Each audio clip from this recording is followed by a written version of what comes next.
സുഗമാദേവി സീരിയലിൻ്റെ ഇന്നത്തെ എപ്പിസോഡിൻ്റെ പ്രമുഖ വിശേഷങ്ങളിലേക്ക് എല്ലാവർക്കും സ്വാഗതം. ഋഷീനെ കൊന്നു എന്നും പറഞ്ഞ് നമ്മളുടെ നന്ദനെ ബ്ലാക്ക്മെയിൽ ചെയ്തുകൊണ്ടിരുന്നവർക്ക് എല്ലാവർക്കും നല്ല 8ന്റെ പണി തന്നെ കിട്ടുന്ന എപ്പിസോഡാണ് ഇന്ന് വരാൻ പോകുന്നത്. എന്തായാലും നമ്മളുടെ പ്രഭാവതിയുടെ അടുത്ത് അരുന്ധതി വന്ന് വഴക്കുണ്ടാക്കിയിട്ട് പോകുന്നുണ്ട്. പിന്നീട് രജനി പ്രഭാവതിയെ കാണണമെന്നും പറഞ്ഞുകൊണ്ട് ഗിരീഷിനെയും കൂട്ടി ചന്ദ്രോത്തേക്ക് വരുന്നുണ്ട്.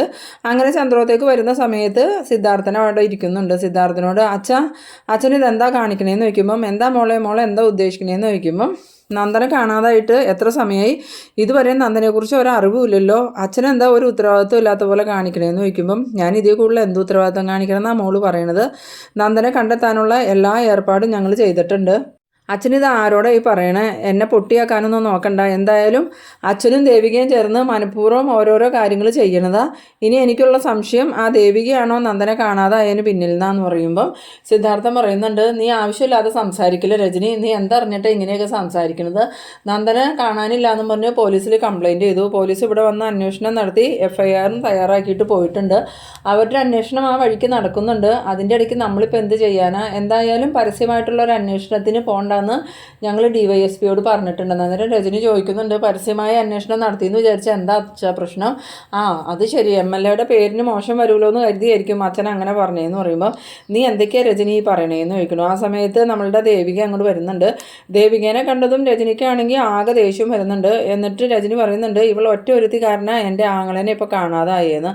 ആ സമയത്ത് ദേവിക ചോദിക്കുന്നുണ്ട്, ചേച്ചി എന്തൊക്കെയാണ് ചേച്ചി ഈ പറയണേ, ഞാൻ എന്ത് ചെയ്തു എന്നാ ചേച്ചി പറയണേന്ന് ചോദിക്കുമ്പോൾ നീ ഒന്നും ചെയ്യാഞ്ഞിട്ടാണോ? നീ ആ സമയത്ത് ഇവിടെ ഉണ്ടായിരുന്നെങ്കിൽ ഒരിക്കലും അവനെ കാണാതാവില്ലായിരുന്നു. അവന് ഏറ്റവും കൂടുതൽ സങ്കടപ്പെട്ട് നിന്ന സമയത്ത് നീ നിൻ്റെ വീട്ടിലോട്ട് പോയില്ലായിരുന്നു. ആ സമയത്ത് ദേവിക പറയുന്നുണ്ട്, ചേച്ചിക്ക് കാര്യങ്ങളൊന്നും അറിയാൻ പാടില്ല എന്നിട്ടല്ലല്ലോ ചേച്ചി ഇങ്ങനെയൊക്കെ സംസാരിക്കുന്നത്. എന്തായാലും ചേച്ചി എന്നെ കുത്തി നോവിക്കാൻ ഇങ്ങനെ പറയണേന്നൊക്കെ എനിക്കറിയാം. അതൊന്നും എനിക്ക് പ്രശ്നമല്ല ചേച്ചി. എന്തായാലും അധികം വൈകാതെ തന്നെ ഞങ്ങൾ നന്ദുവിനെ കണ്ടെത്തും. നന്ദുവിനെ ചേച്ചിയുടെ അമ്മയുടെ മുന്നിൽ കൊണ്ടുവന്ന് നിർത്തുകയും ചെയ്യും. ചേച്ചിയെ പോലെ തന്നെ അമ്മയും എന്നെ തന്നെയാണ് കുറ്റപ്പെടുത്തണേന്ന്. ആ സമയത്ത് പ്രഭാവതി ആണെങ്കിൽ രജനിയോട് പറയുന്നുണ്ട്, മതി രജനി, ഇനിയും നീ ഓരോന്ന് പറഞ്ഞ് ദേവികയെ കുറ്റപ്പെടുത്തണ്ട. അല്ലെങ്കിൽ തന്നെ ഇപ്പോൾ അരുന്ധതി വന്ന് ഒരുപാട് പ്രശ്നങ്ങൾ ഉണ്ടാക്കിയിട്ട് അങ്ങോട്ട് പോയുള്ളൂ എന്ന്. ആ സമയത്ത് രജനി ചോദിക്കുന്നുണ്ട്, അവരെന്തിനാ ഇങ്ങോട്ട് വന്നത്?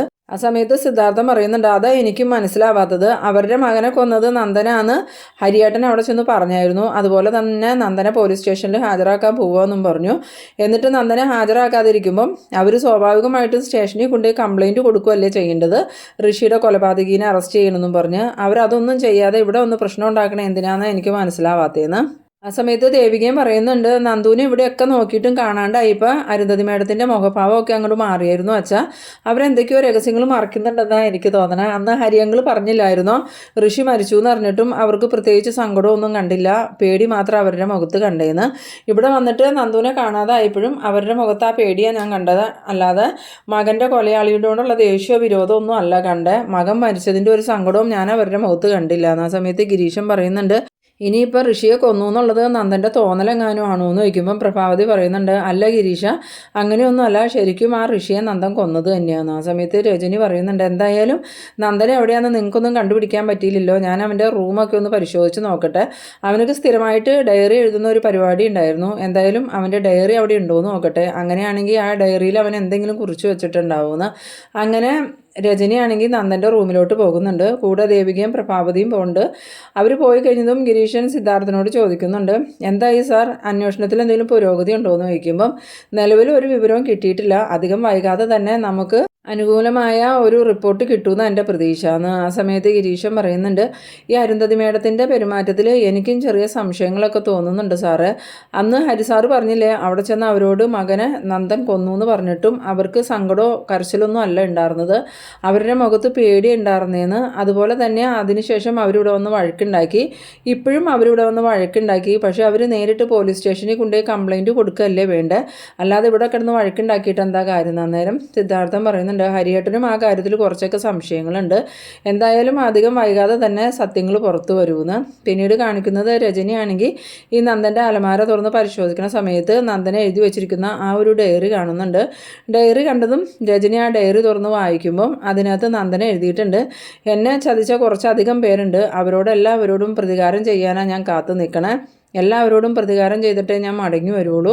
അങ്ങനെ രജനി വായിക്കണ കേട്ടതും ഈ ദേവികയും പ്രഭാവതിയൊക്കെ രജനിയുടെ അടുത്തേക്ക് വന്നിട്ട് പറയുന്നുണ്ട് ആ ഡയറി കാണിച്ചതെന്ന്. അങ്ങനെ രജനി പ്രഭാവതിയുടെ കയ്യിലേക്ക് ഡയറി കൊടുക്കുന്നുണ്ട്. പ്രഭാവതി വായിച്ചു നോക്കിയിട്ട് ദേവികയോട് പറയുന്നുണ്ട്, ഇതേ മോളെ നോക്കിക്കേ, ഇതിലെന്തൊക്കെയാണ് അവൻ എഴുതിയേക്കണേന്ന്. മെയിൻ ശത്രുവായിട്ട് അവൻ എഴുതി വെച്ചിരിക്കുന്നത് അരുന്ധതിനെയാണ്. അത് കേട്ടതും ദേവിക ഡയറി മേടിച്ച് നല്ലോണം വായിച്ചിട്ട് പറയുന്നുണ്ട്, അമ്മേ, നമ്മളറിയാത്ത എന്തൊക്കെയോ കാര്യങ്ങൾ ഇതിൻ്റെ പിന്നിലുണ്ട്, എന്തൊക്കെയോ രഹസ്യങ്ങൾ നന്ദു മറച്ചു വെക്കുന്നുണ്ട്.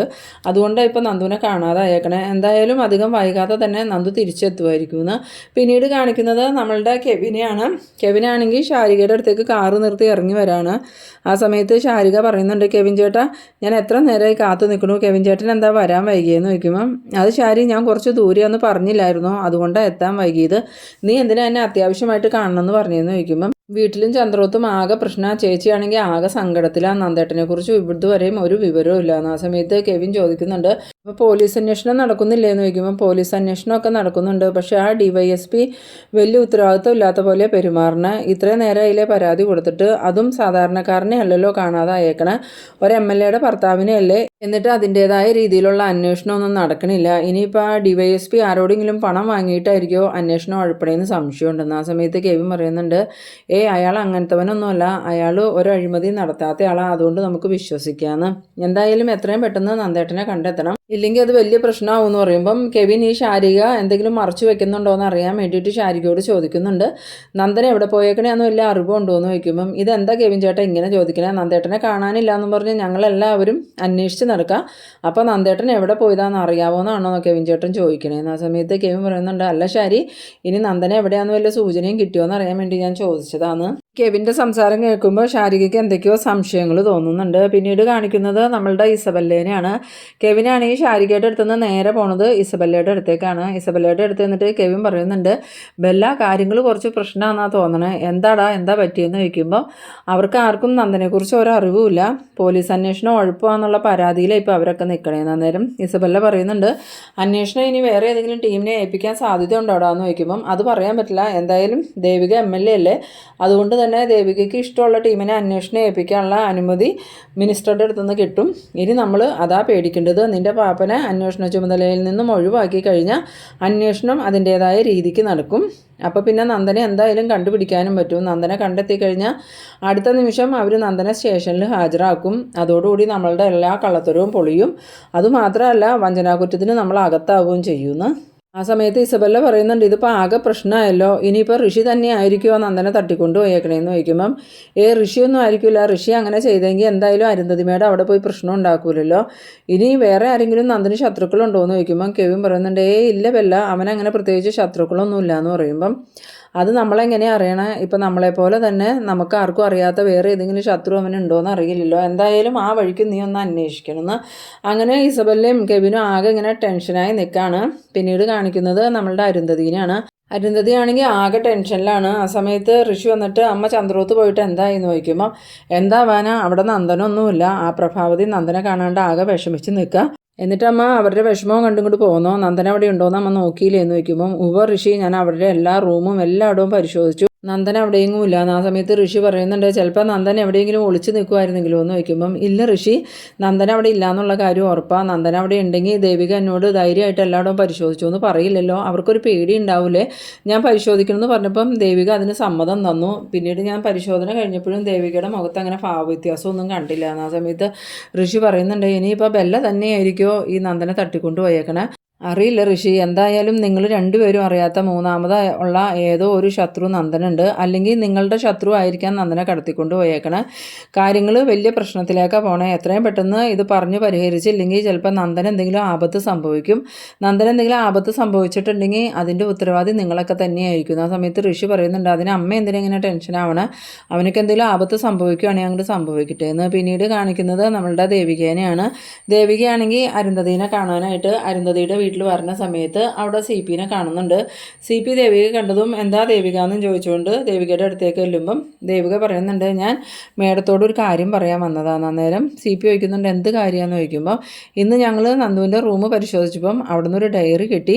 സാധാരണ നന്ദു എന്നും ഡയറി എഴുതാറുണ്ടായിരുന്നു, ആ ഡയറിയിൽ നന്ദു കുറച്ച് കാര്യങ്ങൾ എഴുതി വെച്ചിട്ടുണ്ട്, എന്ത് കാര്യങ്ങളാണ് എഴുതി വെച്ചേക്കണേന്ന് ചോദിക്കുമ്പം, ആരൊക്കെയോ ചേർന്ന് നന്ദുവിനെ ചതിച്ചു, അതിന് നന്ദു പ്രതികാരം ചെയ്യാൻ നിൽക്കുക, എന്തായാലും ആ ലിസ്റ്റിൽ അരുന്ധതി അരുന്ധതി മേഡത്തിൻ്റെ പേരും ഉണ്ടെന്ന്. അത് കേട്ടതും ഈ CP ചോദിക്കുന്നുണ്ട്, അതിന് മേഡം എന്ത് ചെയ്തിട്ടാ അവൻ മേഡത്തോട് പ്രതികാരം ചെയ്യണേന്ന് ചോദിക്കുമ്പം അതൊന്നും എനിക്കറിയില്ല CP, എന്തൊക്കെയോ രഹസ്യങ്ങൾ ഇനിയും നമ്മൾ അറിയാത്തതുണ്ട്, അതെന്താണെന്ന് ആദ്യം കണ്ടെത്തണം, ഇല്ലെങ്കിൽ പലരുടെയും ജീവൻ അപകടത്തിലാവും, നന്ദു എങ്ങനെയൊക്കെ പ്രതികാരം ചെയ്യാൻ പോണെന്ന് പറയാൻ പറ്റില്ല. ആ സമയത്ത് CP പറയുന്നുണ്ട്, അതിന് മേഡം അവനെ പ്രത്യേകിച്ചൊന്നും ചെയ്തിട്ടില്ലല്ലോ എന്ന് പറയുമ്പോൾ അതൊന്നും എനിക്കറിയില്ല, എന്തായാലും അരുന്ധതി മേഡത്തിൻ്റെ പേര് മാത്രമാണോ ഉള്ളൂ എന്ന് ചോദിക്കുമ്പോൾ മേഡത്തിൻ്റെ പേര് മാത്രമല്ല ഉള്ളൂ, ഇസബല്ലയുടെയും കെവിൻ്റെയും വേറെ കുറച്ച് പേരുടെയും പേരുകൾ ആ ഡയറിയിലുണ്ട്, പ്രധാനമായിട്ട് എഴുതിയേക്കുന്നത് മേഡത്തിൻ്റെ പേര് തന്നെയാണ്. ആ സമയത്ത് അരുന്ധതി അങ്ങോട്ട് വരുന്നുണ്ട്.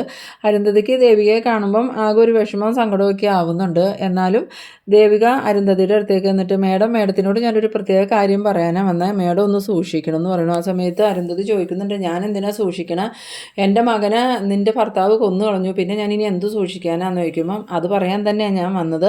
ഇന്ന് ഞങ്ങൾ നന്ദൻ്റെ ഡയറി കണ്ടായിരുന്നു. നന്ദുവിൻ്റെ ഡയറിയിൽ കുറച്ച് കാര്യങ്ങളൊക്കെ എഴുതി വെച്ചിട്ടുണ്ട്, നന്ദുവിന് പറ്റിയ ചതിയും നന്ദുവിനെ ചതിച്ചവരുടെ എല്ലാവരുടെയും പേരും എഴുതി വെച്ചിട്ടുണ്ട്. ആ പേരിൻ്റെ കൂട്ടത്തിൽ അരുന്ധതി മേഡത്തിൻ്റെ പേരും ഉണ്ടെന്ന്. അത് കേട്ടതും അരുന്ധതി ആണെങ്കിൽ ഇങ്ങനെ ആകെ ഷോക്കായി പോകുന്നുണ്ട്. എന്തായാലും നന്ദൻ പ്രതികാരം ചെയ്യുമെന്നുള്ള കാര്യത്തിൽ അവർക്കൊരു സംശയം വരുന്നുണ്ട്. ആ സമയം അരുന്ധതി ഭയത്തോടു കൂടി തന്നെ ദേവികയോട് ചോദിക്കുന്നുണ്ട്, ശരിക്കും നന്ദനെ എവിടെയാണ് ദേവിക എന്ന് ചോദിക്കുമ്പം ഞങ്ങൾക്ക് ആർക്കും അതറിയില്ല, എല്ലാവരുടെയും സംശയം പ്രതികാരം വീട്ടാൻ വേണ്ടി മേഡം തട്ടിക്കൊണ്ട് പോയതാണ്, എന്തായാലും മേഡം അത് ചെയ്തിട്ടില്ല എന്ന് എനിക്കറിയാം, മേഡം അത് ചെയ്തിട്ടുണ്ടെങ്കിൽ നന്ദൻ അങ്ങനെ ഒരു കത്തെഴുതി വയ്ക്കില്ലായിരുന്നു മേഡത്തോട് പ്രതികാരം ചെയ്യണമെന്ന്, ഇനിയിപ്പോൾ ഞങ്ങളറിയാത്ത വേറെ ഏതെങ്കിലും ഒരു ശത്രു നന്ദുവിനുണ്ടോയെന്നും അറിയില്ല. ആ സമയത്ത് അരുന്ധതിക്കാണെങ്കിൽ ആകെ വെപ്രാളവും പേടിയാവുന്നുണ്ട്. പിന്നീട് കാണിക്കുന്നത് രജനീനെയാണ്. രജനിയാണെങ്കിൽ സിദ്ധാർത്ഥനോട് വന്നിട്ട് പറയുന്നുണ്ട്, അച്ഛനിത് കണ്ടില്ലേ, നന്ദൻ്റെ ഡയറി ആയതെന്ന് അച്ഛൻ വായിച്ചു നോക്കിയെന്ന് പറയണം. അങ്ങനെ സിദ്ധാർത്ഥൻ ഡയറി മേടിച്ച് വായിച്ചിട്ട് ഇതിലിവൻ എന്തൊക്കെയാണ് എഴുതി വെച്ചിരിക്കുന്നത്, അപ്പം നമ്മളറിയാത്ത എന്തൊക്കെയോ രഹസ്യങ്ങളുണ്ടെന്നാണ് തോന്നണേ, അപ്പോൾ പ്രഭയ്ക്ക് അറിയില്ല ഈ കാര്യങ്ങളൊന്നും എന്ന് ചോദിക്കുമ്പം പ്രഭാവതി പറയുന്നുണ്ട്, ഇല്ല സിദ്ധു, എന്നോട് നന്ദൻ ഇതൊന്നും പറഞ്ഞിട്ടില്ല എന്ന് പറയുമ്പോൾ എനിക്കത് വിശ്വസിക്കാൻ പറ്റില്ല, എന്ത് കാര്യം ഉണ്ടെങ്കിലും നന്ദൻ പ്രഭയോട് പറയാറുണ്ട്, എന്തായാലും നന്ദൻ എന്തൊക്കെയോ രഹസ്യങ്ങൾ മറച്ചു പിടിക്കുന്നുണ്ടെന്നുള്ള കാര്യം ഉറപ്പായി, ഇവനെ ആപത്തിപ്പെടുത്തിയത് ആ അരുന്ധതിയും കെവിനും ഇസബല്ലയും ചേർന്ന, അവൻ എന്തായാലും അവരെ വെറുതെ വിടാനും പോണില്ല എന്ന്. ആ സമയം പ്രഭാവതി ആണെങ്കിൽ ഇങ്ങനെ ആകെ ഭയത്തോടുകൂടി ഇങ്ങനെ നിൽക്കുന്ന ആ ഒരു സീനിലാണ് ഈ എപ്പിസോഡ് അവസാനിക്കുന്നത്. എന്തായാലും ഇപ്പോൾ ഇസബല്ലയ്ക്കും കെവിനും ഋഷിക്കും അരുന്ധതിക്കും പരസ്പരം സംശയങ്ങൾ തോന്നുന്ന എപ്പിസോഡുകൾ തന്നെയാണ് ഇനി വരാൻ പോകുന്നത്. അധികം വൈകാതെ തന്നെ ഇവരുടെ ഈ നാടകങ്ങളെല്ലാം ദേവിക തന്നെ പൊളിച്ചടക്കുകയും ചെയ്യും. അപ്പോൾ നിങ്ങളെൻ്റെ വീഡിയോ ആദ്യമായി കാണുന്നവരാണെങ്കിൽ ചാനലൊന്ന് സബ്സ്ക്രൈബ് ചെയ്യാനും ഇഷ്ടമായാൽ ലൈക്ക് ചെയ്യാനും ഷെയർ ചെയ്യാനും മറക്കരുത്. അപ്പോൾ ഇതുപോലെ ഇൻട്രസ്റ്റിംഗ് ആയിട്ടുള്ള അടുത്തൊരു എപ്പിസോഡുമായി നമുക്ക് വീണ്ടും കാണാം. അതുവരേക്കും ബൈ ബൈ.